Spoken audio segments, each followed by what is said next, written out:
நாம் ஒவ்வொரு தெய்வீக ஆராதனையிலும் தானியேல் புத்தகத்தை படிச்சிட்ருக்கிறோம். இந்த நாளில் தானியேல் 6ஆம் அதிகாரத்தை படிக்க வேண்டும். 6ஆம் அதிகாரத்தில் என்ன படிக்கிறோம்? தலைப்பு என்னவென்றால், சீரும் சிங்கங்களும் சிங்க இதய மனிதனும், roaring Lions and daring Daniel என்ற தலைப்பில் நாம் இன்னைக்கு படிக்க போகிறோம். தானியேல் 6ஆம் அதிகாரம் 21, 22 வசனங்கள். அப்பொழுது தானியேல், ராஜாவே நீர் என்றும் வாழ்க. அடுத்த வசனம் 22, சிங்கங்கள் என்னை சேதப்படுத்தாதபடிக்கு தேவன் தம்முடைய தூதனை அனுப்பி அவைகளின் வாயை கட்டி போட்டார். அதேனென்றால் அவருக்கு முன்பாக நான் குற்றமற்றவனாய் காணப்பட்டேன். ராஜாவாகி உமக்கு முன்பாகவும் நான் நீதி கேடு செய்ததில்லை என்று வாசிக்கிறோம். விலங்குகளின் அரசன் சிங்கம், கம்பீர தோற்றமும் 200 கிலோ எடையும் 3 மீட்டர் நீளமும், அதாவது 9 அடி நீளமும் கொண்ட சிங்கங்கள் பூனை குடும்பத்தை சேர்ந்தவை. அதனுடைய கர்ஜனை காட்டையும் நாட்டையும் அதர பண்ணும். சிங்கங்கள் வேட்டையாடும் போது மணிக்கு 80 கிலோமீட்டர் வேகத்தில் ஓடுமா. ஒரு சிங்கத்துக்கு ஒரு நாளைக்கு 8 கிலோ உணவு தேவை. சிங்கத்தின் கர்ஜனையை 8 கிலோமீட்டர் தூரம் வரை கேட்கலாம்.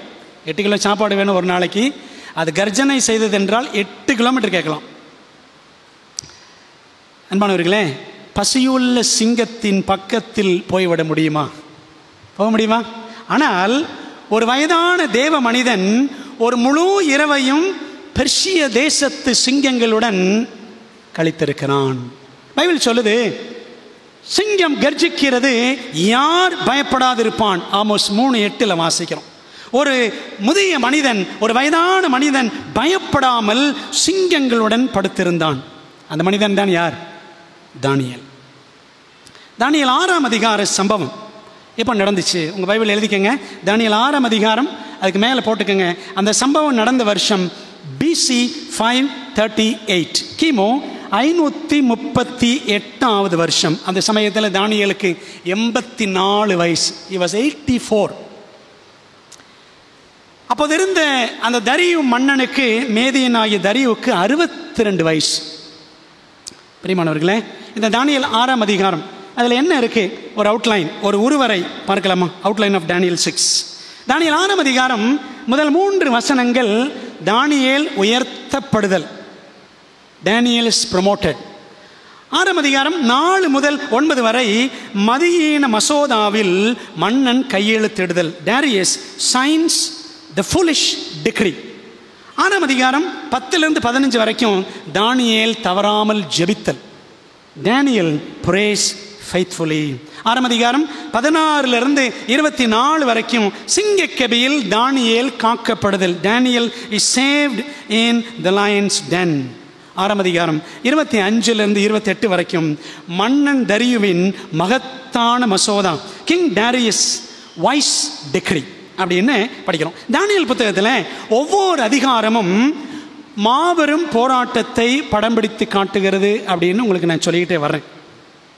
மதியீன மனிதர்களின் பரிசுத்தவான்களுக்கு எதிரான சதி செயலுக்கும் மகாதேவனின் பரிசுத்தவான்களுக்கு ஆதரவான அருட்செயலுக்கும் இடையிலான போராட்டமே தானியேல் 6ஆவது அதிகாரம்.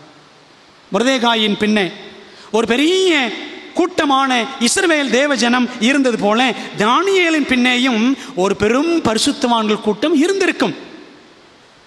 தானியேலையும் தானியேல் மூலம் ஒரு பெரும் தேவ சேனையையும் பரலோகம் காப்பாற்றியது. தானியேல் மட்டும்தான் 3 வேளை ஜெபித்திருப்பாரா? இல்லை, அவர் மாத்திரம்தான் அந்த அரசாங்கத்தில் அவர் இருந்தார். தேசத்தில் மற்றவர்கள் இருந்திருக்கலாம், தேவனுக்கு பயந்தவர்கள். சதிச்செயல் தடுமாறி நின்றது. தேவனின் அருட்செயல், காட்ஸ் ப்ராவிடன்ஸ், தடையின்றி வென்றது.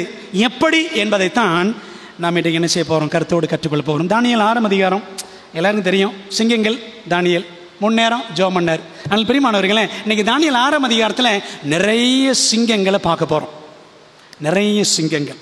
சரிங்களா? நம்ம ஜெபத்தோடு படிக்கலாமா? ஜெபம் பண்ணுவோம். நல்ல தகப்பனே, தானியேல் 6ஆம் அதிகாரத்தை கற்றுக்கொள்ள போகிறோம். கர்த்தாவே, இந்த உலகத்தில் ஓடிக்கொண்டே இருக்கிறோம், களைப்பின்றி இளைப்பாறுதலின்றி.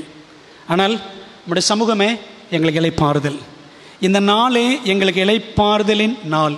ஆக ஆண்டவரே, உடைய பாதத்தில் உட்காந்து நாங்கள் கருத்தாக படிக்க எங்களுக்கு உதவி செய்யும். தானியேல் 6 அதிகாரத்தில் எங்களுக்கு ஆண்டவர் வைத்திருக்கிற நல்ல இந்த காலத்துக்குரிய வருங்காலத்துக்குரிய ஆலோசனைகளை ஆண்டவரை நாங்கள் கவனத்தோடு படிக்க கிருபை செய்யும். கர்த்தாவே சொல்லும் அடியாரில் கேட்கிறோம். நீர் பெருகவும் நாங்கள் எப்போதும் உமக்குள் சிறுகவும் வேண்டும். இயேசுவின் நாமத்தில் ஜெபிக்கிறோம் நல்ல பிதாவே, ஆமென்.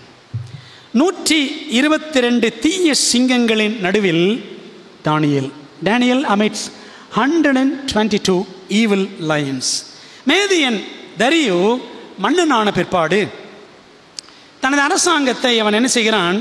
மறுசீரமைக்கிறான். எந்த ஒரு பிரதமரோ ஒரு ராஜாவோ அவர் அரியணைக்கு வந்ததுக்கப்புறம் என்ன செய்வாங்க?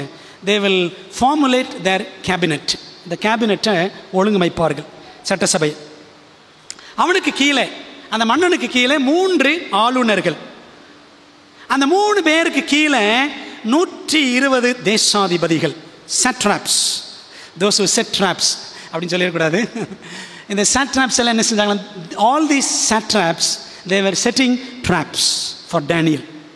satraps அப்படின்னா ஆங்கிலத்தில் பிரின்சஸ், அதிபதிகள் அல்லது இளவரசர்னு சொல்லலாம். 122 அதிகாரிகள், 120 அதிபதிகள், 2 ஆளுநர்கள்.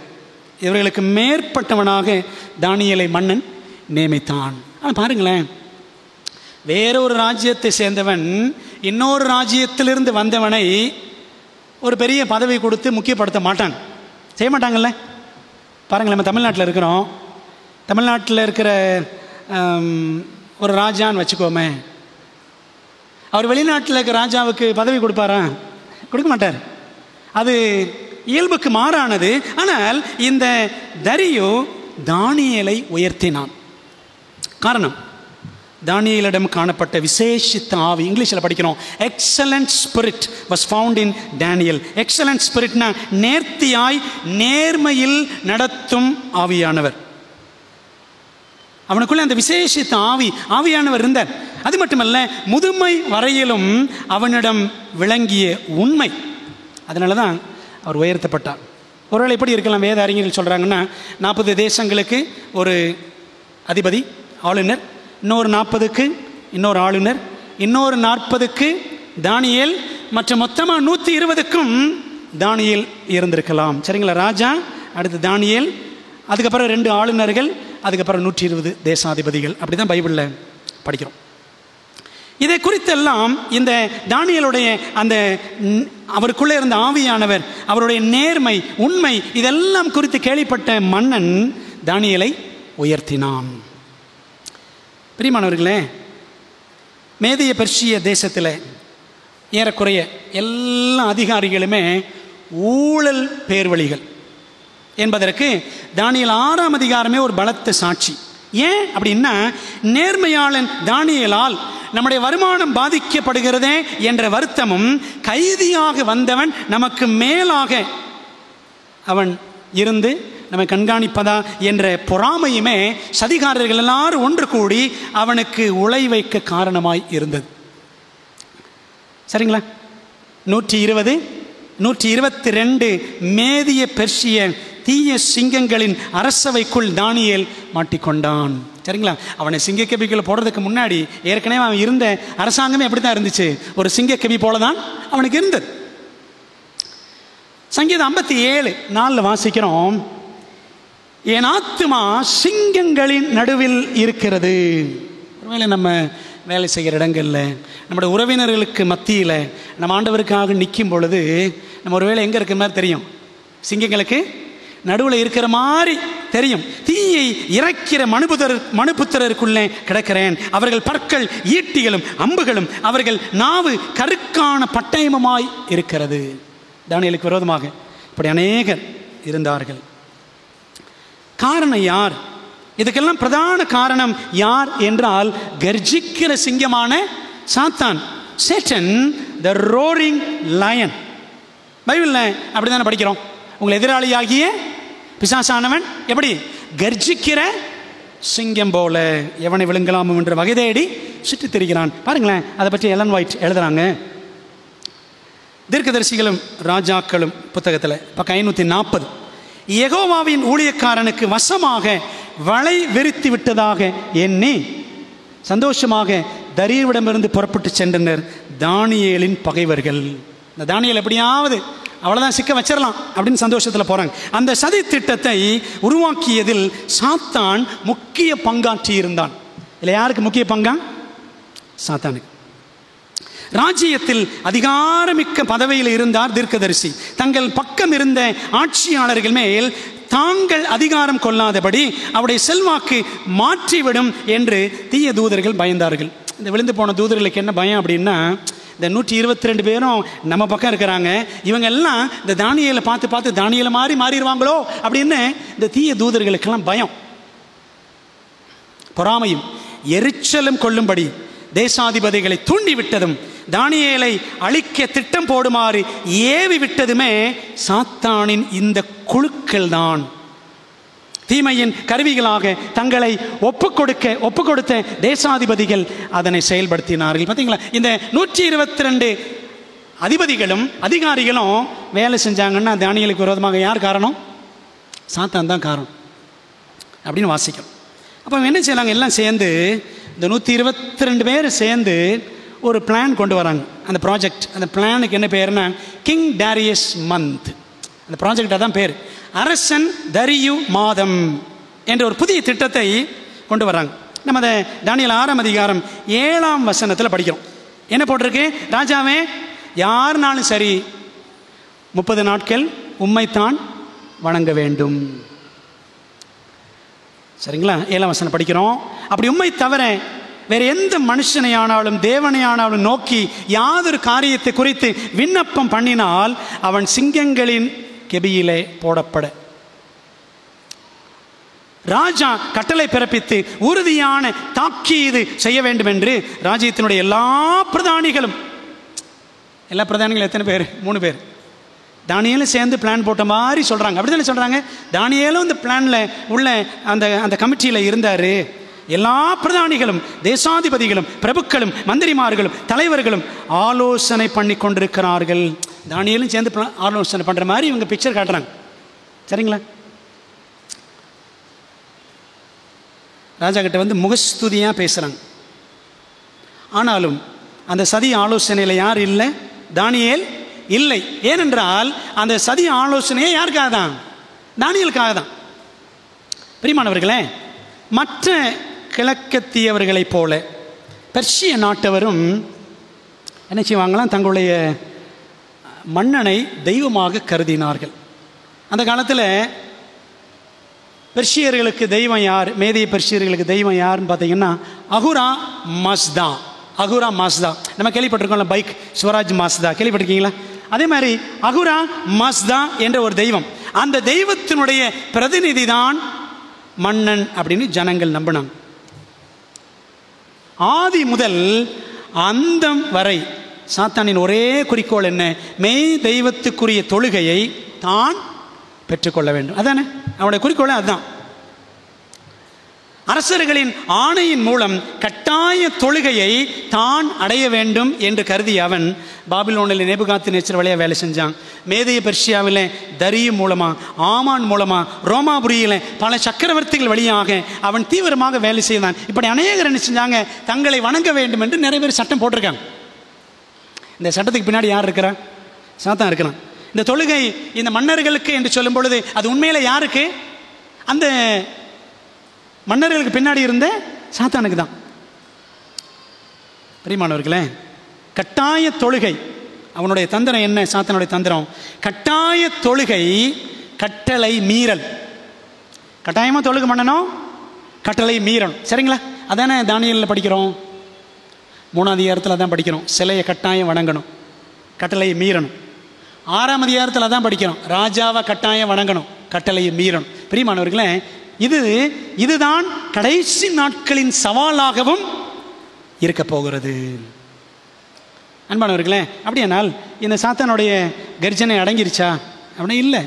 அவன் இன்னும் கர்ஜிக்கிற சிங்கம் போல அவன் வகை தேடி சுற்றி திரிந்து கொண்டுதான் இருக்கிறான் என்பதை நம்ம பைபிளில் படிக்கிறோம். சரி, இப்படி நிறைய சிங்கங்கள் எல்லாம் கர்ஜித்தன.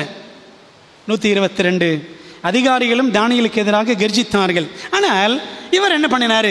ஜெபத்தில் தளராத யூத சிங்கம் இந்த Daniel, a Judean lion who never stopped praying. தானியேல் 6ஆம் அதிகாரம் 10ஆம் வசனம் பாருங்களேன். அந்த 10ஆம் வசனம் அவருடைய ஜெப வாழ்க்கைக்கு ஒரு அழகான சான்று. தானியேல் 6:10 படிக்கிறோம். தானியேலோ வென்றால் அந்த பத்திரத்துக்கு கையெழுத்து வைக்கப்பட்டதென்று அறிந்த போதிலும் அவனுக்கு தெரியும். தன் வீட்டுக்குள்ளே போய் தன் மேல் அறையிலே எருசலேமுக்கு எதிராக பலகணிகள் திறந்திருக்க அங்கே தான் முன் செய்து வந்தபடியே தினம் 3 வேளையும் அவர் என்ன செய்தாராம்? 3 வேளையும் முழங்காற்படியிட்டு தன் தேவனுக்கு முன்பாக முழங்காற்படியிட்டு ஜெபம் பண்ணி ஸ்தோத்திரம் செலுத்தினான். அவருடைய ஜெப வாழ்க்கைக்கு ஒரு அருமையான சாட்சி. எப்படி ஜெபம் பண்ணார் பாருங்களேன். அந்த லிஸ்ட்டை பார்க்கலாம். கிட்டத்தட்ட 7 விதமாக அவருடைய ஜெப வாழ்க்கையை பிரிக்கலாம் அந்த வசனத்தின் அடிப்படையில். 3 வேளை ஜெபம், ப்ரேயிங் 3 times a day, ஒரு நாளைக்கு. முழங்கால் படியிட்டு ஜெபம் 84 வயசில், நீலிங் இன் ப்ரேயர். ஸ்தோத்திர ஜெபம், ப்ரேயர் ஆஃப் தேங்க்ஸ் கிவிங். 4வது வழக்கத்தின்படியே ஜெபம், ஹேபிட் ஆஃப் ப்ரேயிங். அவர் வழக்கமாக ப்ரே பண்ணிடுவார். பெரிய பிரசிடெண்ட்டாக இருந்தாலும் ஜெபம் பண்ணுவார். எருசலேமுக்கு நேராக ஜெபம், praying toward Jerusalem. சதிகாரர்கள் சட்டமியற்றி விட்டனர் என்றாலும் சளைக்காத ஜெபம். Daniel was unwearied in prayer though there was a plot. சிங்க கெபிதான் என்றாலும் சீர்குலைந்து போகாத ஜெபம். unstoppable in prayer though a lion's den is awaiting. பார்த்தீங்களா, நம்ம வயசான காலத்தில் முழங்கால் போட்டு ஜெபம் பண்ணுமா? நல்லா இருந்தாலே முழங்கால் போட்டு ஜெபம் பண்ண மாட்டோம், அப்படித்தானே? எதிரடையான சூழ்நிலைகள் அப்படின்னா முழங்கால் போட்டு ஜெபம் பண்ணுமா? நல்ல காலத்திலேயே ஜெபம் பண்ணுறது குறைவு. ஜெபம் பண்ணலன்னு நான் சொல்லலை, ஜெபம் பண்ணுறது குறைவு. வேலை பிஸியாக இருக்கிறோம், நிறைய வேலை அப்படின்னா ஜெபம் பண்ண டைம் இருக்குமா? இருக்காது. ஆனால் இந்த மனுஷன் அந்த ராஜாங்கத்தில் பெரிய அதிகாரி, 3 நேரம் ஜெபம் பண்ணியிருக்கிறார். நம்ம ஒரு வேளை எப்படிலாம் நினைப்போம், நின்று கொண்டே கண் திறந்து ஜெபித்தால் பாவமா? சும்மா நின்றுக்கிட்டே கண்ணை திறந்துட்டு ஜெபம் பண்ணலாமே. நீங்கள் பைபிளில் பாருங்களேன், எங்கேயுமே கண்ணை மூடித்தான் ஜெபம் பண்ணணும்னு வசனமே கிடையாது. ஒரு வசனம் கூட கிடையாது கண்ணை மூடித்தான் ஜெபம் பண்ணணும் அப்படின்னு வசனம் கிடையாது. அப்போது நின்று கொண்டே கண் திறந்து ஜெபித்தால் பாவமா? அல்லது நடந்து கொண்டே ஜெபம் பண்ணா தான் அப்படி என்ன பாவமா? நடந்துக்கிட்டே ஜெபம் பண்ணலாமே. இல்லை படுத்துக்கொண்டு கண்களை மூடி மனதுக்குள்ளேயே ஜெபித்தால் கூட பாவமா? இப்பெல்லாம் தானியேல் நினச்சிருக்கலாம், சும்மா நின்றுக்கிட்டேன், அப்படி நடந்துக்கிட்டேன், அப்படி கண்ணை திறந்துக்கிட்டேன், படுத்துக்கிட்டேன், ஜெபம் பண்ணலாமே. இப்படிலாம் ஜெபம் பண்ணலாம், சரி. அல்லது ஜெபிக்காவிட்டால் தான் என்ன பாவமா? தேவன் நம்மை கொடூரமாக தண்டித்து விடுவாரா? ஜெபிக்காமலே இருக்கிறது அது நல்லது கிடையாது தான். ப்ரேயர்லெஸ்னஸ் இஸ் சின் அப்படின்னு எழுதுவார் E.M. பவுன்ஸ். ஜெபிக்காமல் இருப்பது பாவம் தான். ஆனால் அதனால் தேவன் நம்ம கொடூரமாக தண்டிச்சிருவாரா? ஆனால் அப்படியும் கிடையாது. பிறகு ஏன் முதியவர் 3 நேரம் முழங்கால் படியிட்டு ஜெபிக்க வேண்டும்? காரணம் என்ன தெரியுமா? that has become his spiritual character. அப்படி 3 நேரம் ஜெபிக்கிறது அவருடைய ஆவிக்குரிய குணமாக மாறிவிட்டது. ஜெப வாழ்க்கை என்னும் சத்தியத்தில் தானியேல் முத்திரை பெற்றுவிட்டார், முத்திரை பதித்து விட்டார். Ceiling is settling into the truth. நம்ம கடைசி நாட்களில் ஆண்டவர் தம்முடைய பிள்ளைகளுக்கு முத்திரை போடுவார் அப்படின்னு பார்க்குறோம்ல. முத்திரைன்னா என்ன?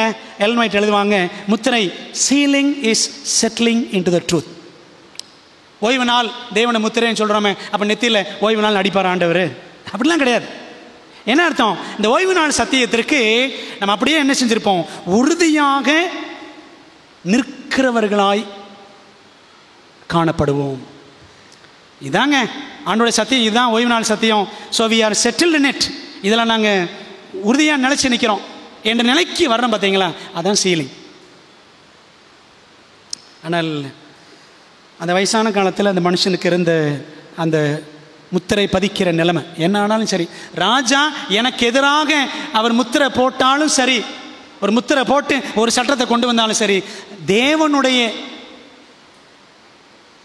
கட்டளைக்கு அவரைத்தான் தொழுது கொள்ள வேண்டும் என்ற அந்த நிலைப்பாட்டில் நான் உறுதியாக இருப்பேன் என்று தானியேல் இருந்தார். பிரியமானவர்களே, இப்போ பாருங்கள், ஒரு நாள் முழுக்க சதிகாரர்கள் தானியேலை சுற்றி சுற்றி வந்திருக்க வேண்டும். ஒரு நாள் ஃபுல்லாக பார்த்துருப்பாங்கல்ல, 3 நேரமும் இவர் ப்ரேயர் பண்ணுறாரா, 1 டே ஃபுல்லாக பார்த்துருப்பாங்க. எல்லாம் அறிந்திருந்த தானியேல் எதற்கும் எவருக்கும் அவர் அஞ்சவில்லை. அதை பற்றி படிக்கிறோம். எலன் வைட் சொல்கிறாங்க, தனக்கும் தன் தேவனுக்கும் இடையில் வந்து தான் யாரிடம் ஜெபிக்க வேண்டும் என்று அல்லது யாரிடம் ஜெபிக்க கூடாது என்று தனக்கு சொல்லுவதற்கு எந்த பூமிக்குரிய வல்லமைக்கும் அதிகாரம் இல்லை என்பதை தனது செயலின் மூலமாக பயமின்றி அறிவிக்கிறார் தானியேல். யார்கிட்ட ஜெபம் பண்ணணும், யார்கிட்ட ஜெபம் பண்ணக்கூடாது அப்படின்னு யாரும் எனக்கு சொல்ல வேண்டிய அவசியம் இல்லை. தானியேலுக்கு தெரியும் யாரை வணங்க வேண்டும் என்று. கொள்கை உறுதியுடைய உயர்ந்த மனிதன் அல்லவா, கிறிஸ்தவ வீரத்துக்கும் விசுவாசத்துக்கும் ஒரு புகழ்ச்சிக்குரிய முன்மாதிரியாக இன்றைய உலகத்திற்கு முன்பாக அவன் நிற்கிறான். He is standing as a praiseworthy example. praiseworthy example. தனது பக்திக்குரிய தண்டனை மரணம் என்பதை அவன் அறிந்திருந்தும் தன் முழு இருதயத்தோடு தேவனிடம் அவன் திரும்புகிறான் அப்படின்னு படிக்கிறோம். சாங்டிஃபைட் லைஃப் புக்கில் பக்கம் 44 பரிசுத்தமாக்கப்பட்ட வாழ்க்கை. தன் பக்தியாக இருந்தால் தனக்கு மரணமே தண்டனை என்று தெரிஞ்சாலும் அவர் என்ன செஞ்சாராம், அதை விட்டு அவர் அசரலை, விலகலை. முழு இருதயத்தோடு தேவனை பின்பற்ற அவன் தீர்மானித்திருந்தான். அதனால தான் பைபிள் சொல்லுது பாருங்களேன். நீதிமொழிகள் 28:1 வாசிக்கிறோம், நீதிமான்களோ எப்படி இருப்பாங்களா, சிங்கத்தை போல தைரியமாக இருக்கிறார்கள். அந்த வசனத்துடைய முதல் பகுதி பாருங்களேன், 28:1 சொல்லுது, ஒருவனும் தொடராதிருந்தும் துன்மார்க்கர் ஓடி போகிறார்கள். நீதிமான்களோ எப்படி இருப்பாங்களா, சிங்கத்தை போல தைரியமாக இருப்பாங்க. இப்போ யாரெல்லாம் சிங்கம், நமக்கு எதிரடையாக வரக்கூடியவர்களும் சிங்கங்கள் தான், சத்தியத்துக்கு நிற்கிற பிள்ளைகளுக்கு எதிரடையாக வருகிறவர்களும் சிங்கங்கள் தான். சரிங்களா? அதை பவுல் ஒரு இடத்துல எழுதுவார். அந்த வசனத்தை உங்களுக்கு நான் வாசிக்கிறேன் பாருங்களேன். 1 கொரிந்தியர் 15 அதிகாரம் 32 பாருங்க. 32, நான் எபேசுவிலே துஷ்ட மிருகங்களுடனே போராடினேன் என்று மனுஷர் வழக்கமாய் சொல்லுகிறேன். எபேசு பட்டணத்தில் துஷ்ட மிருகங்களுடனே போராடினேன், மனுஷன் துஷ்ட மனிதர்களோட போராடினேன் அப்படி சொல்றார். அப்போ தேவனுடைய பிள்ளைகளுக்கு எதிராக வரக்கூடிய துஷ்ட மனிதர்களும் யார் தான், சிங்கங்கள் மாதிரி தான். சரிங்களா? என் ஆத்துமா சிங்கங்களின் நடுவில் இருக்கிறது படிச்சான்ல. சாத்தானே யார் தான், சிங்கம்தான். நீதிமான்களும் யார் தான், சிங்கம்தான். நீதிமான்கள் சிங்கத்தை போல தைரியமாய் இருக்கிறார்கள். அன்பான தேவ பிள்ளைகளே, நம் ஜெப வாழ்க்கை எப்படி இருக்கிறது யோசித்து பாருங்க. சரி, ஜெப வாழ்க்கை மட்டும் இல்லை, நாம் அறிந்திருக்கிற சத்தியங்களுக்கு நம்முடைய கீழ்ப்படிதல் எப்படி இருக்கிறது? மணக்கிறதா நம்முடைய கீழ்ப்படிதலான வாழ்க்கை? தேவனுக்கு முன்பாக மணக்கிறதா, அல்லது ஆண்டவர் கீழ்ப்படிய வேண்டுமே என்பது நமக்கு கசக்கிறதா? அன்பான தேவ பிள்ளைகளே, நமது ஜெபம் தேவனுக்கு முன்பாக தூபம் என்று வேதம் சொல்லுகிறது. அவர் prayers are like incense before God. தேவனுக்கு முன்பாக தூபம், தேவன் அதை நுகர்ந்து மகிழ்கிறவர். அதுபோல் நாம் ஜெபித்து மகிழ வேண்டாமா? தானியேலை போல ஜெபிக்கணும் என்ற தாகம் நமக்கு இருக்கா? அவனுடைய சமூகத்தில் முழங்கால் போடணும் அப்படின்ற வேகம் நமக்கு இருக்கா? சிந்திக்கணும். இந்த தானியேல் உற்சாகமாக ஒருவேளை 84 வயசுனா இன்னைக்கு நமக்கு தள்ளாத வயசாக இருக்கலாம், ஆனால் தானியேலுக்கு அப்படி இருந்திருக்காது நம்புறேன். ரொம்ப ஸ்ட்ராங்காக இருந்தார் அவர். சரிங்களா பிரியமானவர்களே? இந்த தானியேலுக்கு எதிராக என்ன நடந்துச்சு அப்படின்னா, there was a team working against him, plotting as a team. குழுவாக கூடி சதி செய்தார்கள். இந்த குழுவாக கூடி சதி செய்கிற பழக்கம் இருக்கேன், இது ஒரு சாபத்திற்கு வழிநடத்தும் பழக்கம். Plotting as a team is a curse. எப்படின்னு பாருங்களேன், சில உதாரணங்கள் பைபிளில் பார்க்கலாமா? தானியேலுக்கு விரோதமாக மேதிய பெர்ஷிய பிரதானிகளும் தேசாதிபதிகளும் சதி செய்தார்கள். சரிதானே? Team work. அது வசனத்தில் படிக்கிறோம். தானியேல் 6ஆம் அதிகாரம் 11 to 13 வரைக்கும் இருக்கு, நமக்கு தெரியும். சரிங்களா? அப்பொழுது அவர்கள் ராஜாவை நோக்கி, சிறைபிடிக்கப்பட்ட யூதேயா தேசத்தின் புத்திரரில் தானியேல் என்பவன் உம்மையும் நீர் கையெழுத்து வைத்து கொடுத்த கட்டளையும் மதியாமல் தினம் 3 வேளையும் தான் பண்ணும் விண்ணப்பத்தை பண்ணுகிறான் என்றார்கள். குரூப்பாக போய் என்ன செய்கிறாங்க? பிரசிடெண்ட்டை பார்க்குறாங்க அல்லது ராஜாவை பார்க்குறாங்க. குரூப்பாக போய் எங்களுக்கு இந்த பாஸ்ட் வேண்டாம். புரியுதா உங்களுக்கு? அந்த மாதிரி நடக்கும் இன்றைக்கி நிறையா. Team spirit. இப்படி எத்தனை பாஸ்டர்களுக்கு எதிராக வேலை செஞ்சுருக்கிறோம் யோசித்து பாருங்கள்.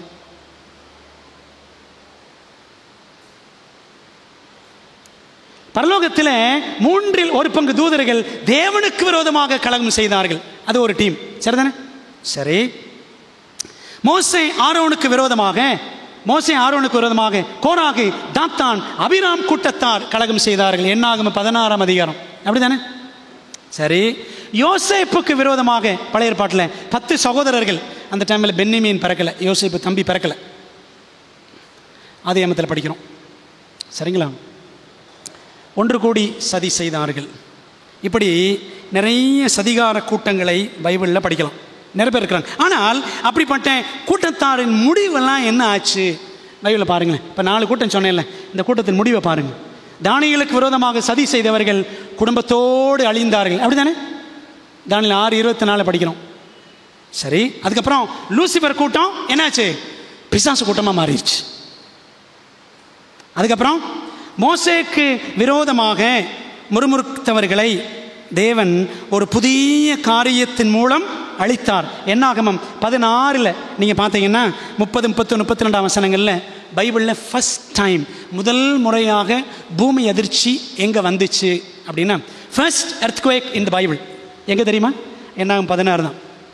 பூமி தன் வாயை பிளந்து என்ன பண்ணிச்சான்? எல்லாரையும் விழுங்கி போட்டது. அதான் முதல் நிலநடுக்கம் பூமியில். அதே போல் யோசேப்பின் சகோதரர்கள் அந்த 10 பேரும் என்னாச்சு? பஞ்சத்தில் அடிபட்டு படாத பாடுபட்டாங்க. அப்படி தானே? படாத பாடு. இயேசுவுக்கு விரோதமாக சதித்திட்டம் தீட்டிய யூதர்களின் கூட்டம், ஒரு கூட்டம் இருந்துச்சுல்ல, இயேசுவுக்கு எதிராக, பவுலுக்கு எதிராக எப்பவுமே இருந்துச்சு. இது உலக கடைசி வரை இருக்க தான் செய்யும்.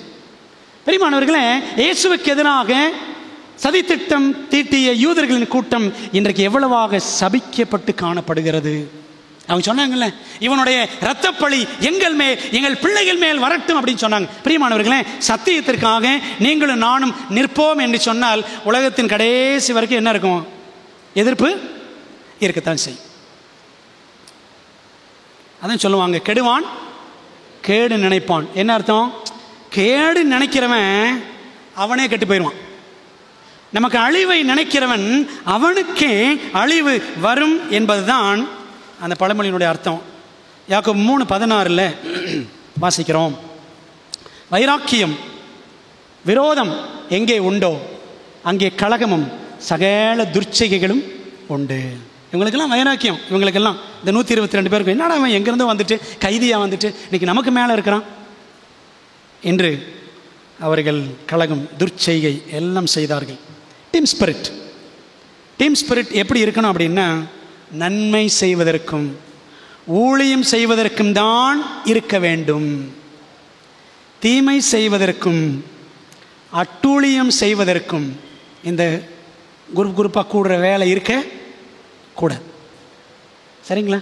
அதை நம்ம இந்த புஸ்தகத்தில் தானியேல் 6ஆம் அதிகாரத்தில் ஒரு பாடமாக படித்து கொள்ள வேண்டும். பாருங்களேன், எல்லன் ஒயிட் எழுதுறாங்க, பொறாமை என்னும் கூரிய கண்கள் ஒவ்வொரு நாளும் தானியேல் மீது பதிக்கப்பட்டிருந்தன. Eyes of envy.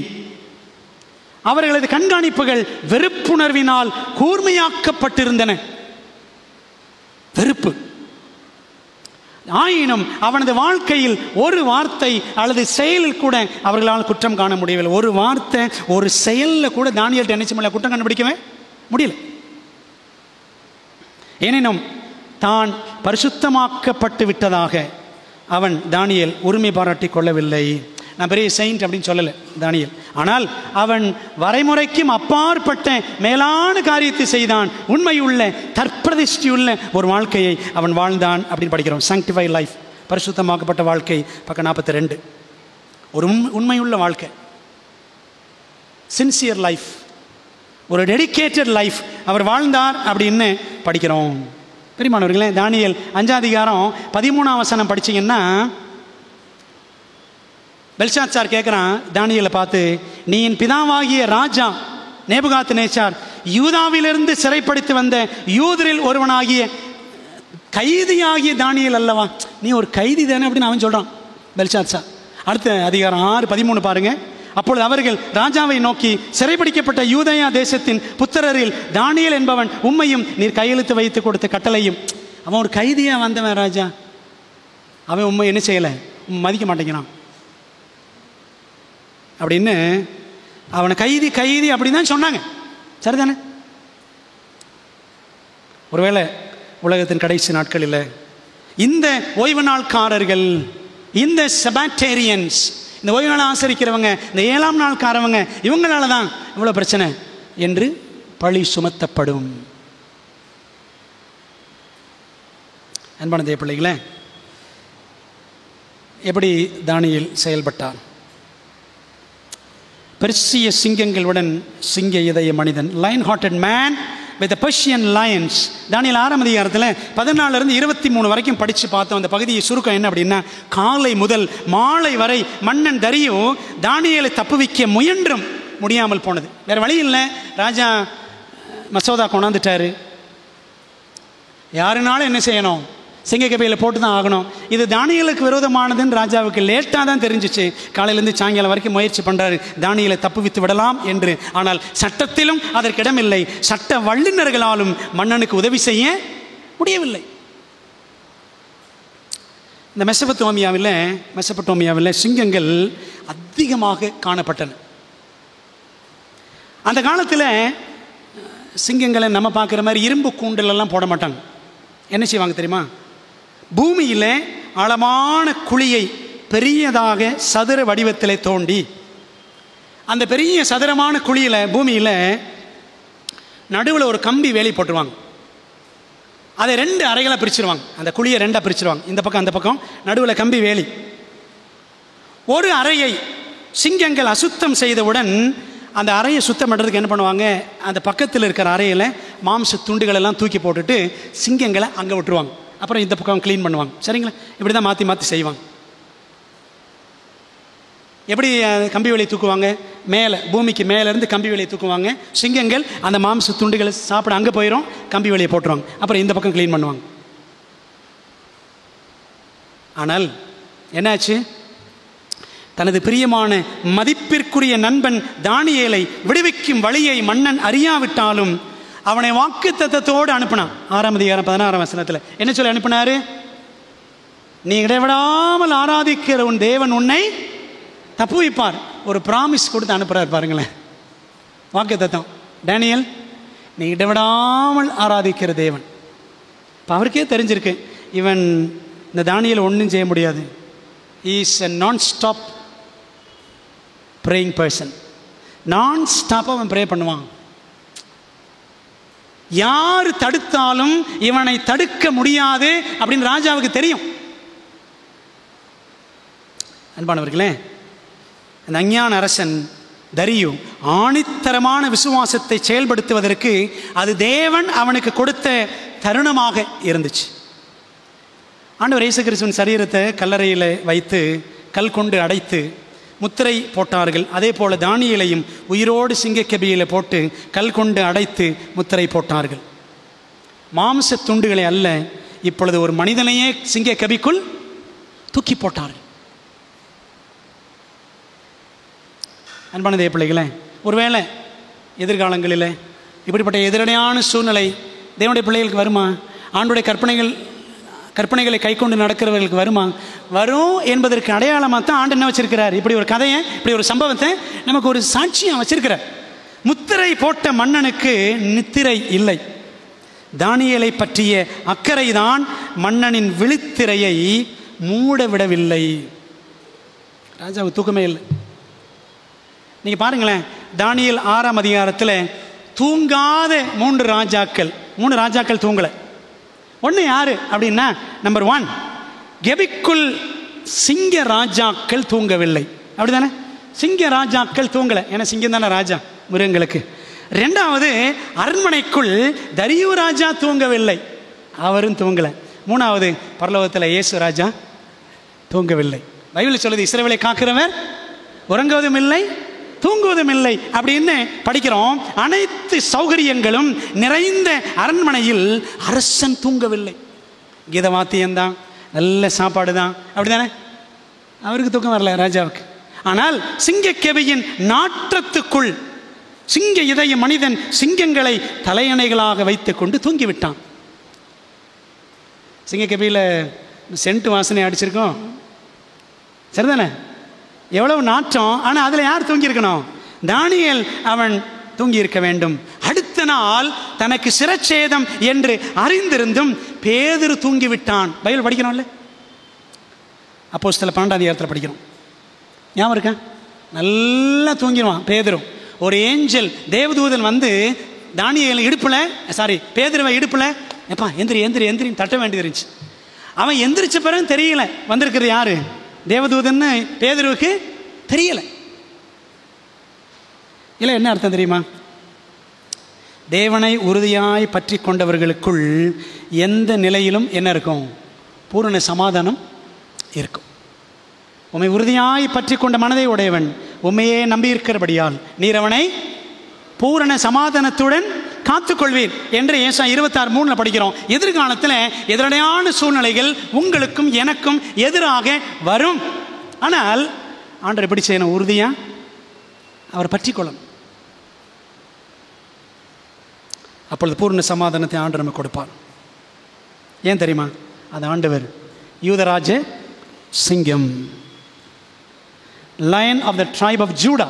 நம்முடைய ஆண்டவர் யூதராஜ சிங்கம். தேவனுக்காக துணிந்து நிற்கும் ஒரு மனிதனை, ஒரே ஒரு மனிதனாலும் அந்த மனிதனை தேவன் ஒருபோதும் என்ன செய்ய மாட்டார்?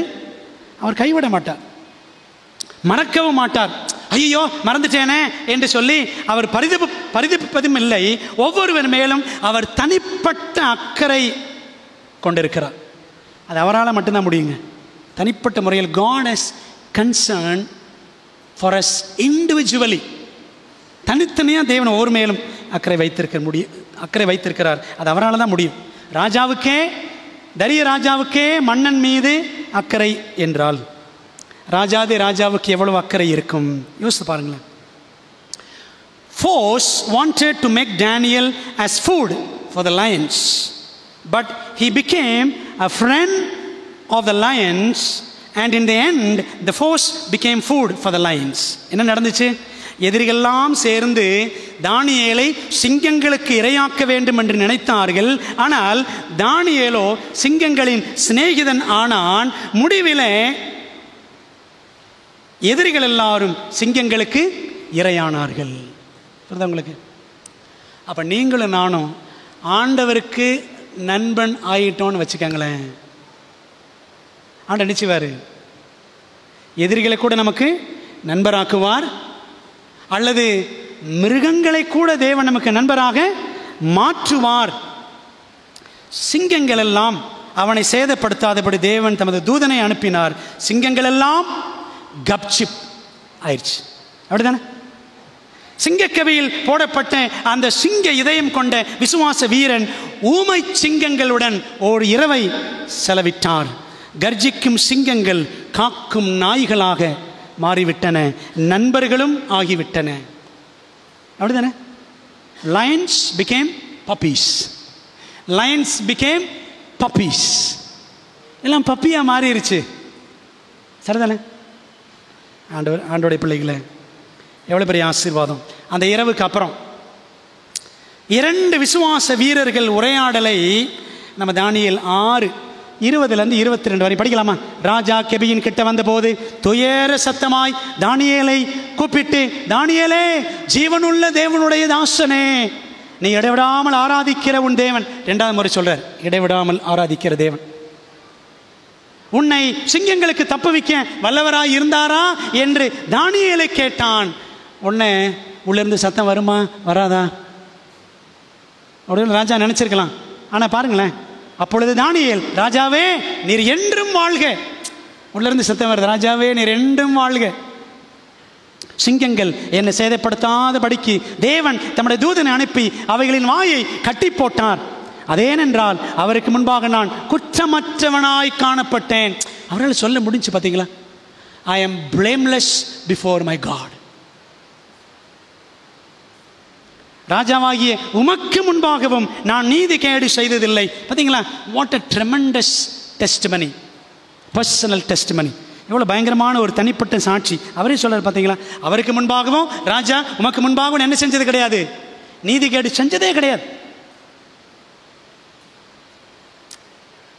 அந்த 2 பேருக்கு இருந்த உரையாடல் எவ்வளோ ஆச்சரியமானது. தானியேலுக்கு ஒரு சேதமும் காணப்படவில்லை. தானியேல் 3 நண்பர்களுக்கும் அந்த அக்கினி சூளையிலே என்ன செய்யலை, அந்த அக்கினியின் மனம் ஸ்மெல்லு கூட அடிக்கலை. சரிதானே? தேவனின் வல்லமையை பற்றி சந்தேகம் கொள்ள எந்த விசுவாச வீரனால் இயலும்? யாராவது ஆண்டவரை சந்தேகப்பட முடியுமா? ஆனால் பல நேரங்களில் நமக்கு சந்தேகம் வந்துடுதுல ஆண்டவர் மேலே. பிரியமான தேவ பிள்ளைகளே, இந்த அற்புதமான விடுதலைக்கு அப்புறம் தரியு ராஜா இனி அடுத்து அவர் சிங்கமாக மாறிடுறார். தரியு ராஜாவின் கர்ஜனை, த ரோரிங் ஆஃப் கிங் டாரியஸ். தானியேல் 6ஆம் அதிகாரம் 24ஆம் வசனத்தில் இந்த ராஜா என்ன சொல்றாரு பாருங்களேன். நான் வாசிக்கிட்டேன். தானியேல் 6:24. தானியேலின் மேல் குற்றஞ்சாட்டின மனுஷரையோ வென்றால் ராஜா கொண்டு வர சொன்னான். உடனே என்ன இருக்கும், யார் அங்கே அப்படின்னு சொல்லியிருப்பாரு. ஏன்னா யார் வந்துட்டா, தானியேல் வந்துட்டான்பா, ஏன் ஆள் அவன். உண்மையில சொல்ல போனால் அவர் நாட்டு ஆளு கிடையாது. சரிதானே? இவர் வேற நாட்டு ஆளு. ஆனால் தன் நாட்டு ஆட்கள்லாம் இந்த 122 பேர், இவங்களாம் எதிரிகளாக செயல்பட்டவர்கள் தானியேலுக்கு. அவர்களையும் அவர்கள் குமாரரையும் அவர்கள் மனைவிகளையும் சிங்கங்கள் கெபியில போட்டார்கள். அவர்கள் கெபியின் அடியில சேரும் முன்னே பாட்டமில் கூட போகலை. பாட்டமில் அடியில் போய் சேரலைங்க. நான் நினைக்கிறேன் சிங்கெல்லாம் பயங்கர பசியாக இருந்திருக்குன்னு நினைக்கிறேன். தானியேல் கூட சேர்ந்து அது உபவாசம் இருந்திருக்குன்னு நினைக்கிறேன். ராஜாவும் உபவாசம் இருந்தார், தானியேலும் உபவாசம் இருந்தார், சிங்கங்களும் உபவாசம் இருந்திருக்கோம். நம்ம தாங்க உபவாசம் இருக்கிறதே கிடையாது. உபவாசம்ன்ற சகவாசமே கிடையாது நமக்கு. அப்படி தானே? ஒரே கொண்டாட்டம் தான், ஃபீஸ்டிங் தான், பார்ட்டி தான், பிறந்த நாள் தான், சந்தோஷம் இருக்கட்டும். அப்பப்போ என்ன இருக்கணும், உபவாசமும் இருக்கணும், தனியாக இருக்கணும், ஃபேமிலியாக இருக்கணும், சர்ச்சில் வச்சா சர்ச்சில் இருக்கணும், மிஸ் ஆகி போயிடக்கூடாது. புரியுதா உங்களுக்கு? பிரியமான தேவ பிள்ளைகளே, தானியேலின் தேவன் ஜீவனுள்ள தேவன். தானியேல் ஜீவனுள்ள தேவனுடைய தாசன் என்பதை கண்ணார கண்டு மனதார நம்பின மேதிய பெர்ஷியாவின் சிங்கமான தரியு ராஜா தானியேலை கொல்ல சதி செய்தவர்களையும் அவர்களது குடும்பங்களையும் பிடித்து வந்து சிங்கக்கபியிலே போடுங்கள் என்று கர்ஜித்தான். அரசாணை அடுத்த கணமே நிறைவேற்றப்பட்டது. தானியேலை சேதம் செய்யாத சிங்கங்கள் தானியேலின் எதிரிகள் தரையை எட்டு முன்னே எட்டி பிடித்து துவம்சம் செய்துவிட்டன. ஆமானின் முடிவை அவர்களும் அடைந்தார்கள். ஆமானுக்கு என்ன முடிவு? அவன் ஒரு தூக்கு மரம் செஞ்சான். யாருக்கு? மொர்தெகாய்க்கு. கடைசியில் அவனையே அந்த தூக்கு மரத்தில் தூக்கி போட்டாங்க. அவர்கள் அந்த 122 பேர் அடுத்தவனுக்காக வெட்டின குழியில் தாங்களே விழுந்தார்கள். ஒரு வசனம் பாருங்களேன். நம்ம சங்கீதம் 7 படிக்கலாமா? பைபிளை கொஞ்சம் திறப்போம். சங்கீதம் 7 14, 15, 16 இந்த கான்செப்ட் அங்கே தெளிவாக இருக்கும். தானியேல் 7, 14, 15, 16. இதோ அவன் அக்கிரமத்தை பெற கர்ப்பவேதனைப்படுகிறான், தீவனையை கர்ப்பம் தரித்து பொய்யை பெறுகிறான். அப்படித்தானே செஞ்சாங்க இந்த அதிகாரிகள் எல்லாம். குழியை வெட்டி அதை ஆழமாக்கினான், தான் வெட்டின குழியில் தானே விழுந்தான். 15 அவன் தீவனை அவன் சிரசின் மேல் திரும்பும், அவன் கொடுமை அவன் உச்சந்தலையின் மேல் இறங்கும். பிரியமானவர்களே, பாருங்களேன், இந்த அதிகாரிகள்லாம் செஞ்ச அநியாயத்தினால பாதிப்பு யாருக்கெல்லாம் போச்சு? யாருக்கெல்லாம் போச்சு? குடும்பங்களுக்கே போச்சு. முடிவு கால சம்பவங்களின் போது அறியாமையினால் தேவ ஜனத்துக்கு எதிராக சட்டங்களை கொண்டு வர துணை நிற்கும் தரிய போன்ற சிலரை, ஒருவேளை தரிய மாதிரி தெரியாமல், தானியேலுக்கு தெரியாமல் தானே, தானியேலுக்கு அப்படின்னு தெரியாமல் தான் அவர் சட்டம் சீல் வச்சிட்டார், அப்படி தானே? அவருக்கு இது தானியேலுக்கு விரோதமான தெரிஞ்சு என்ன செஞ்சிருப்பாரு? வச்சிருக்க மாட்டார், சட்டம் போட்டிருக்க மாட்டார். இது போல தேவ ஜனங்களுக்கு எதிராக முடிவு காலத்தில் அறியாமையிலே சிலர் நினைச்சுவாங்க எதிரடையாக செயல்படலாம். ஆனால் தரியு தொட்ட மாதிரி ஆண்டவர் நினைச்சுவார், அவர்களையும் தொட்டு தேவ ஜனத்துக்கு ஆதரவாக மீண்டும் எழும்பும்படி செய்வாரா செய்ய மாட்டாரா? செய்வார் என்பது நமக்கு கிடைக்கிற ஒரு ஆறுதலான செய்தி. பிரியமான தேவ பிள்ளைகளே, இந்த ராஜா இந்த துன்மார்க்கர் எல்லாரையும் சிங்கக்கபியில போடும்படி உத்தரவிட்டான். ஆனால் அது நீங்கள் பைபிள் ஒரு இடத்துல படித்தீங்கன்னா ஒரு முக்கியமான வசனம், அதை சொல்லணும்னு எனக்கு தோன்றுகிறது. உபாகமம் 24:16 படித்தீங்கன்னா 16ஆம் வசனத்தில் ஆண்டு ஒரு சட்டம் வச்சுருக்காரு. உபாகமத்தில் என்ன சட்டம் பாருங்கள்? பிள்ளைகளுக்காக பிதாக்களும் பிதாக்களுக்காக பிள்ளைகளும் கொலை செய்யப்பட வேண்டாம். அவனவன் செஞ்ச தப்புக்கு அவன் என்ன செய்யணும்? தண்டனை அனுபவிக்கிறான். இந்த அதிகாரிகள் செய்த தப்புக்கு குடும்பங்கள் என்ன செஞ்சிச்சு? புரியுது உங்களுக்கு? ஆனால் ஆண்டோடைய திட்டம் என்ன? பிள்ளைகளுக்காக பிதாக்களும் பிதாக்களுக்காக பிள்ளைகளும் கொலை செய்யப்பட வேண்டாம். அவனவன் செய்த பாவத்து நிமித்தம் அவனவன் கொலை செய்யப்பட வேண்டும். ஆனால் இந்த இடத்துல தரியராஜா என்ன பண்ணுறாரு? ஸ்ட்ராங்காக சொல்லிடுற, அவங்களெல்லாம் கொண்டாந்து போட்டுருங்கன்ற. தேவனும் அதை அனுமதித்தார். ஜீவனுள்ள தேவனை அதுக்கப்புறம் என்ன செய்கிறாரு? 3ஆம் அரசு ஆவணம் தயாரித்து தரியு அறிக்கையிட்டார். 3rd royal document proclaiming the living God. தானியேல் புத்தகத்தில் பார்த்தீங்கன்னா இந்த தானியேல் அற்புத விடுதலை பெற்றதுக்கப்புறம் இந்த விடுதலை பற்றிய செய்தி தேசமெங்கும் 120 தேசங்களிலும் பரவியது. தானியேலின் தேவன் ஜீவனுள்ள தேவன் என்பதை உணர்வுபூர்வமாக அறிந்த தரிய மன்னன் அதை அரசு ஆவணமாக்கி அகில உலகமெங்கும் பிரகடனம் செய்தான். அதை தானியேல் புத்தகத்தில் படிக்கிறோம். தானியேல் புத்தகத்தில் பாருங்கள், 6ஆம் அதிகாரம் 25, 24 27 வரைக்கும் படித்து பாருங்களேன். அந்த வசனம் சொல்லுது பாருங்கள். என் ராஜ்யத்தின் ஆளுகைக்குள் எங்கும் உள்ளவர்கள் யாவரும் தானியேலின் தேவனுக்கு முன்பாக நடுங்கி பயப்பட வேண்டும் என்று என்னாலே தீர்மானம் பண்ணப்படுகிறது. நானே தீர்மானம் பண்ணுறேன்றார். அவர் ஜீவனுள்ள தேவன், அவர் என்றென்றைக்கும் நிலைத்திருக்கிறவர், அவருடைய ராஜ்யம் அழியாதது, அவருடைய கர்த்தத்துவம் முடிவு பரியந்தமும் நிற்கும் அப்படின்னு ஒரு 3ஆம் அரசு ஆவணம். 1ஆம் அரசு ஆவணம் யார் வெளியிட்டான்? தானியேல் 3ஆம் அதிகாரத்தில் அக்கினி சூளை அற்புதத்துக்கு பின் நேபுகாத்நேச்சார் அறிவித்தான். சரிங்களா? தானியேல் 3ஆம் அதிகாரம் 28, 29 படிச்சு பாருங்க. நேபுகாத்நேச்சார் சொல்லியிருப்பார். ரெண்டாவது அரசு ஆவணம் தானியேல் 4ஆம் அதிகாரம் முதல் 3 வசனங்கள். இந்த நேபுகாத்நேச்சார் மிருகம் போலாகி புத்தி தெளிந்த பின் அவர் சொல்லியிருப்பார், எல்லாரும் என்ன செய்யணும்? கர்த்தரை வணங்கணும், அவர்தான் ஜீவனுள்ள தேவன் அப்படின்னு அவர் ஒரு அரசு ஆவணம் வெளியிட்டார். அது 2வது. 3வது தரியு ஒரு ஆவணம் வெளியிட்டார். பிரியமானவர்களே, இப்போ யோசித்து பார்த்தேன், 5ஆம் அதிகாரத்தில் இந்த பெல்ஷாத்சாரும் ஆண்டவர் கொடுத்த அந்த எச்சரிப்பை ஏற்றுக்கொண்டு மனம் திரும்பி இருந்தால் அவன் என்ன செஞ்சிருப்பான்? அவனும் ஒரு அரசு ஆவணம் அனுப்பி ஆண்டவரை பற்றி அகில உலக பிரகடனம் செய்திருக்கலாம். அந்தோ பரிதாபம், ஒரே அதிகாரத்தில் வருகிறான், ஒரே ராத்திரியில் அழிகிறான். சரிங்களா? பிரியமானவர்களே, இன்னைக்கு நம்முடைய வாழ்க்கையின் மூலமாக உலகமெங்கும் ஒரு செய்தி பரவணுமா? என்ன செய்தி? நம்முடைய தேவன், நான் வணங்குகிற தேவன் ஜீவனுள்ள தேவன் அப்படின்னு ஆண்டோடைய பிள்ளைகள் நின்னாதான் அதை பார்த்து நம்மை பார்க்கிற அதிகாரிகள், நம்ம கூட வேலை பார்க்குறவங்க, அக்கம் பக்கத்தில் இருக்கிறவங்க, அவங்கள நினைச்சுவாங்களாம் ஆண்டவரை பற்றி அறிந்து கொள்வார்கள். அப்படி நம்முடைய வாழ்க்கை இருக்கிறதா? கடைசி நாட்களில் நம்முடைய வாழ்க்கை தேவனுக்காக ஆவணம் ஆக போகிறதா, அல்லது தேவனுக்கு முன்பாக நம்முடைய வாழ்க்கை அவமானம் ஆக போகிறதா? யோசித்து பார்ப்போம். இந்த தானியேல் 6ஆம் அதிகாரத்தை கவிதை வடிவில் வாசிக்கலாமா?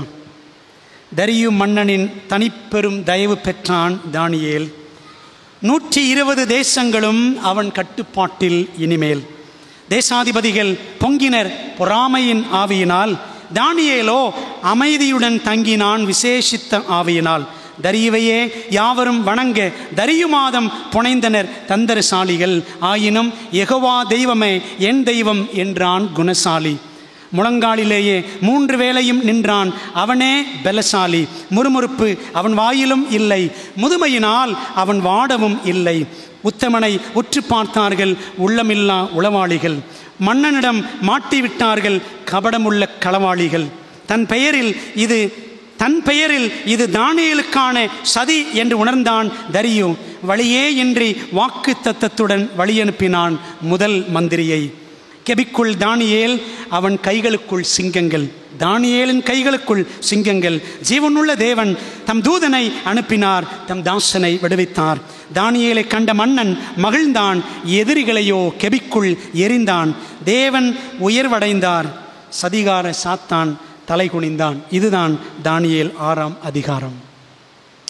பிரியமானவர்களே, அப்போ இந்த பாடத்தில், இந்த தானியேல் 6ஆம் அதிகாரத்தில் நான் படிக்கிற கடைசி வசனம் தானியேல் 6:28 என்ன சொல்லுது?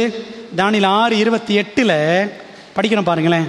கோரேசின் தரியுவின் ராஜ்யபார காலத்திலும் பெர்ஷியனாகிய கோரேசுடைய ராஜ்யபார காலத்திலும் தானியேலின் காரியம் எப்படி இருந்துச்சான்? ஜெயமாய் இருந்தது. ஜெபசிங்கம், ஜெயசிங்கம். தானியேல் எப்படிப்பட்ட சிங்கம்? அவர் ஜெபசிங்கம். அதனால் அவர் ஜெயசிங்கமாக விளங்கினார். 2ஆம் ராஜ்யத்தின், அதாவது மேதிய பெர்ஷியாவின் 2 ராஜாக்களிடம், தரியு மற்றும் கோரேசிடம் மட்டுமல்ல, 1ஆம் ராஜ்யம் பாபிலோனில் 7 ராஜாக்கள் சொன்னேன். அதில் நெபோபொல்லாசார் மட்டும் இவர் பார்க்கல, தானியேல் பார்க்கல. நேபுகாத்நேச்சருடைய அப்பா. மற்ற 6 ராஜாக்களை பார்த்தவர். மேதிய பெர்ஷியாவில் 2 ராஜாக்கள், 8 ராஜாக்களை பார்த்தாருங்க. இந்த 8 ராஜாக்கள் காலத்திலும் தானியேல் காரியம் எப்படி இருந்துச்சு? ஜெயமாக இருந்துச்சு.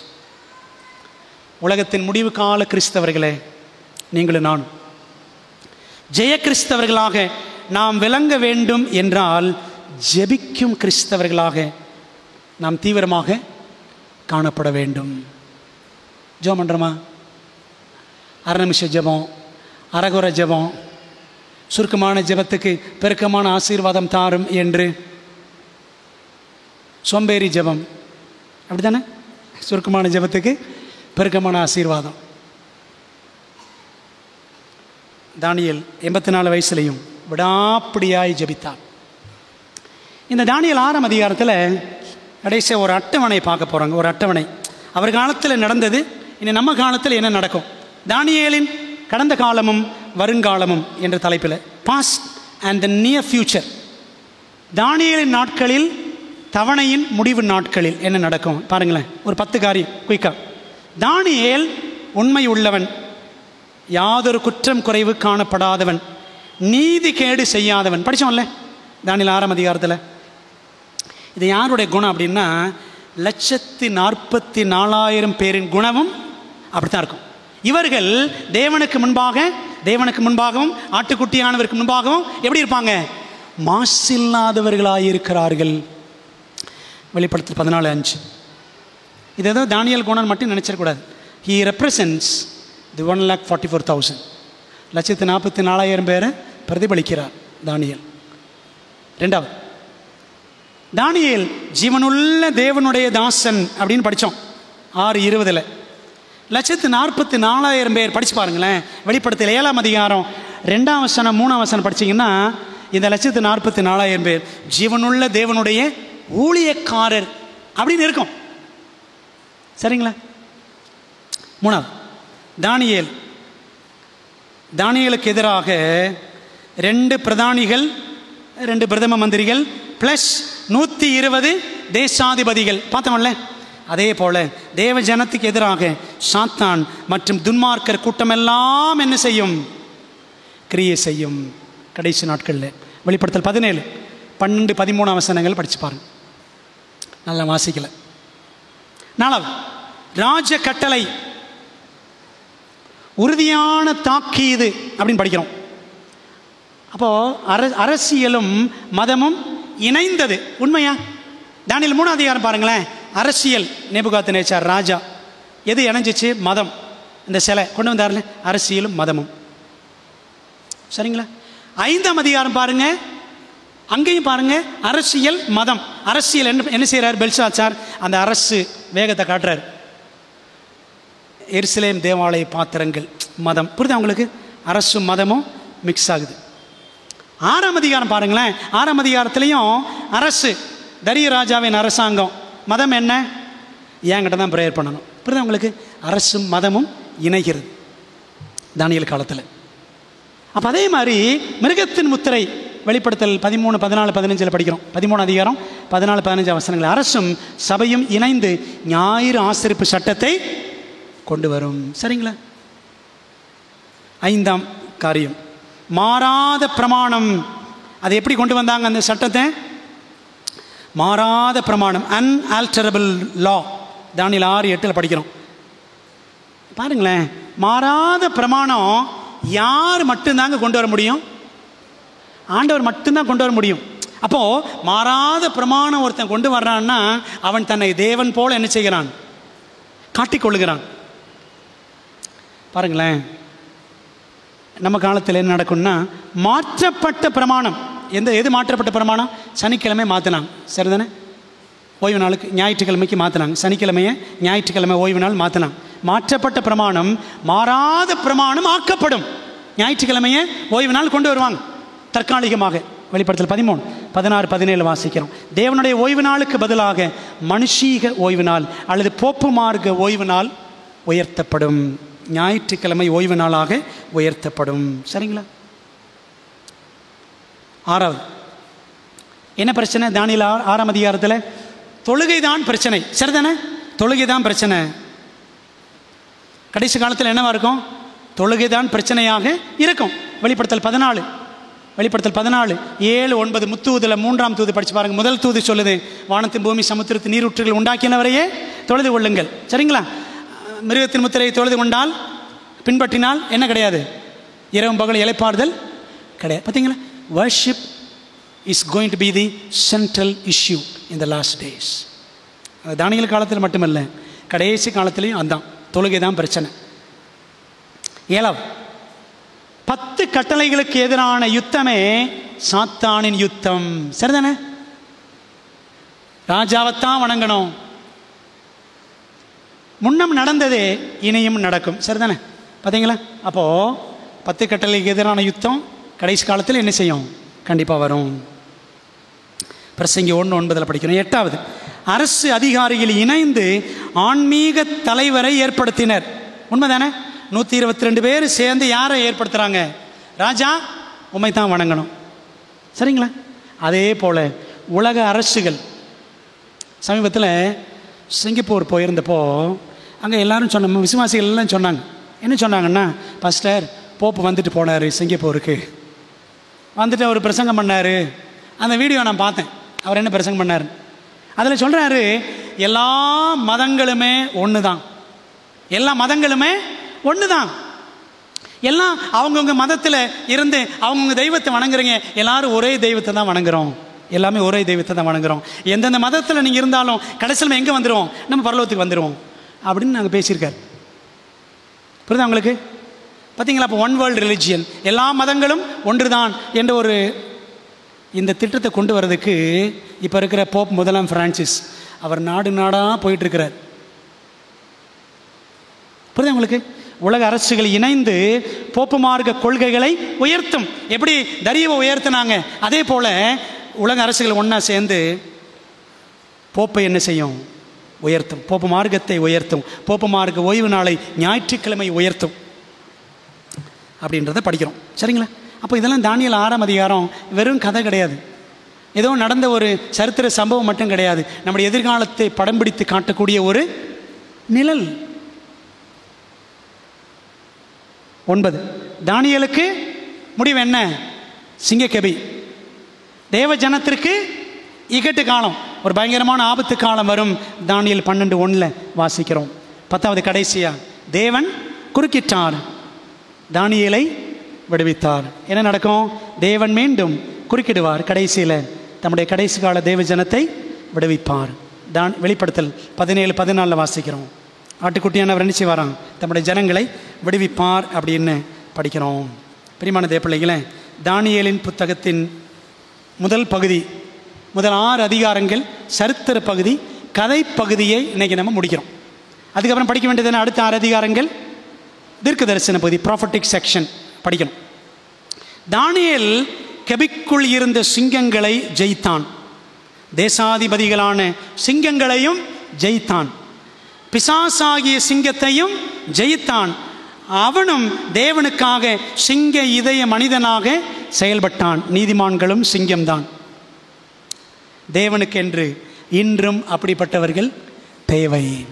சத்தியத்துக்காக நிற்கிற வாலிப பிள்ளைகள், சிறு பிள்ளைகள், பெரியவர்கள், முதியவர்கள், நடுத்தர வயதினர் எல்லாரும் இப்படிப்பட்டவர்கள் எல்லாம் ஆண்டவருக்கு தேவைங்க. ஆண்டவர் அதுக்காக தான் வெயிட் பண்ணிக்கிட்டு இருக்கிறார். God is waiting for such people who are courageous to stand for the Lord and His commandments. ஆண்டவருக்கும் அவருடைய கட்டளைகளுக்கும் அவருடைய சத்தியத்திற்கும் நிற்கிற ஒரு கூட்டத்தை ஆண்டவர் தேடிட்டு இருக்கிறாருங்க. புரியுது உங்களுக்கு? இந்த உலகத்தில் ஏதோ நம்முடைய வாழ்க்கை வாழ்ந்து சாப்பிட்டுட்டு சம்பாதிச்சுட்டு உயிர் இருக்க வரைக்கும் வாழ்ந்துட்டு ஆண்டவர் எடுத்துக்கிட்டான் போய் சேர்ந்துருவோம். அப்படிப்பட்ட ஆவரேஜ் கிறிஸ்டியன்ஸ், சராசரி கிறிஸ்தவர்களை ஆண்டவர் எதிர்பார்க்கல. God is looking for not ordinary Christians, He is looking for extraordinary Christians. புரியுதா உங்களுக்கு? So Daniel was extraordinary. சாதாரண நபருக்கும் மேலானவர் தானியேல். அப்படி ஆண்டவர் நம்ம எதிர்பார்க்கிறாருங்க. But we just remain happy, we remain okay to be an ordinary Christian. ஒரு சாதாரண கிறிஸ்தவனா இருந்தால் போதுங்க, ஏதோ சர்ச்சுக்கு போனோமா, தசம்பாவத்தை போட்டோமா, சும்மா சர்ச்சில் போய் தலையை காமிச்சோமா, அவ்வளோதான். அப்படிதான் வாழ்க்கை போயிட்டு இருக்கு. பிரியமான தேவ பிள்ளைகளே, ஆண்டோடைய காரியங்களில் தீவிரம் கிடையாது. ஜெப வாழ்க்கையில் வேகம் இல்லை, வேத வாசிப்பில் உற்சாகமே கிடையாது, தீர்க்க தரிசன புத்தகங்கள், எலன் வைட் புத்தகங்களை வாசிக்கிறதில்ல, மதிக்கிறதே கிடையாது. ஜெபிக்க தெரிந்தவன், எல்லா சூழ்நிலைகளையும் ஜெயிக்க தெரிந்தவன். நம்ம ஜெப வாழ்க்கையை மறுசீர் அமைப்போம். நம்முடைய ஜெப வாழ்க்கையை மறுசீர் அமைப்போம். ஜெபிப்போம், ஜெபிப்போம், ஜெபிப்போம். புரியுதுங்களா? இதைத்தான் தானியேல் புத்தகம் நமக்கு சொல்லிக் கொடுக்கிறது. ஆண்டவரே, அந்த நிழல் எங்கள் வாழ்க்கையில் நிஜமாகட்டும் என்பதை உணர்ந்து ஆண்டுக்கு ஒப்பு கொடுப்போம். கர்த்தர் நம்மை ஆசீர்வதிப்பாராக. ஒரு சின்ன ஜெபம் பண்ணிடுமா? நல்ல தகப்பனே, நீ தந்த நல்ல பாடத்திற்காக நன்றி ராஜா. தானியேல் முதல் 6 அதிகாரங்களும் கதைகள் என்று நினைச்சோம். ஆனால் அந்த 6 அதிகாரங்களும் வெறும் கதைகள் அல்ல, தீர்க்க தரிசன கதைகள். எதிர்காலத்தில் நடக்க போகிற காரியங்களை எங்களுக்கு படம் பிடித்து காட்டும் சம்பவங்கள். அந்த காலத்தில் தானியேலும் நண்பர்களும் எப்படி ஆண்டவருக்காக நின்றார்களோ அப்படி நாங்கள் நிற்க வேண்டும் என்று சுட்டி உணர்த்துகிற சம்பவங்கள். இந்த பாடங்களுக்காக நன்றி ராஜா. எங்களை ஒப்புக் கொடுக்குறோம். எங்களை விசுவாசத்தில் வீரர்களாக, தீரர்களாக ஆண்டவர் மாற்றுங்க. எங்கிட்ட இருக்கக்கூடிய ஆண்டவரே அசட்டுத்தனம், மதியினம் எல்லாத்தையும் எடுத்து போட்டு, கர்த்தாவே, சாத்தான் தனக்கு கொஞ்ச காலம் மாத்திரம் உண்டு என்று அவன் தீவிரமாய் செயல்படுவது போல நாங்களும் அதைவிட அவனை விட வெகு தீவிரமாய் செயல்பட எங்களுக்கு வாஞ்சையை தாரும் என்று கேட்கிறோம். ஜெபத்தை ஏற்றுக்கொள்ளும், ஆசீர்வதியும். இயேசுவின் மூலம் ஜெபிக்கிறோம் நல்ல பிதாவே, ஆமென்.